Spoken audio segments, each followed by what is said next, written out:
Hello, guys, and welcome to our show, First Principle. Today we have a guest, Mr. Jimmy, doctor in contemporary moral problems. Thanks for having me. Good morning, Mr.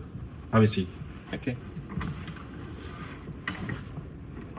Okay, Mr. Jimmy. Today our topic is about Han van Meegeren. Yes, the heart of revenge. Yeah. So to talk about this guy, we will start by presenting his childhood. After that, the key moment that shaped his view, and at the end, the impact and legacy of this guy. Yeah. So about his childhood, Han van was born in 1889 in the Netherlands, and he grew up in a very strict family where his father was a teacher and didn't really support his love for art. So this shocked the guy because his father wanted him to be a very serious guy, serious study, and be a good man in society. So Han worked a lot to get admitted in a university in order to learn more about art and to be a forger.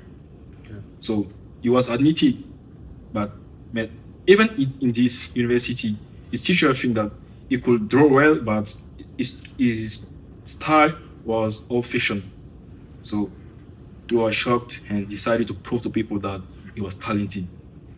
So he worked a lot and a lot. So about the key moment of his life, the first point is that Han received a lot of criticism from people, especially all the people around him, fathers, friends, teachers, and so. So he felt ignored and believed that all those critics were sometimes unfair.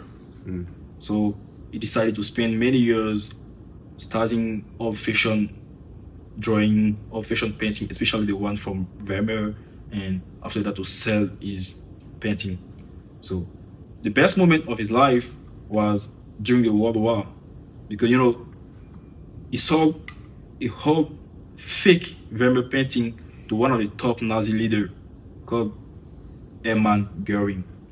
This was really interesting for him because he did have a lot of money and he traded this painting in order to have 137 of painting that the Nazi had taken from his country. So it was really a good move for him. But many years later, people discovered that this happened, that he sold a Vermeer painting to Nazi. So they decided to judge him and to put him in jail. So to defend himself, he told them that this one was a fake one and it was made by him. So they asked him to redo the painting, and he did. But they put him in jail, and after some many years, he died. But here, a lot of people think that this guy is an hero because he tried a Nazi, but most of the people also think that he's a criminal. So today, for our show, we are going to ask you as an expert, what could be the point of view of philosopher, and what is you as a personal expert, your point of view? Okay, thanks, Mr. Ivan. This is a very interesting but tricky question.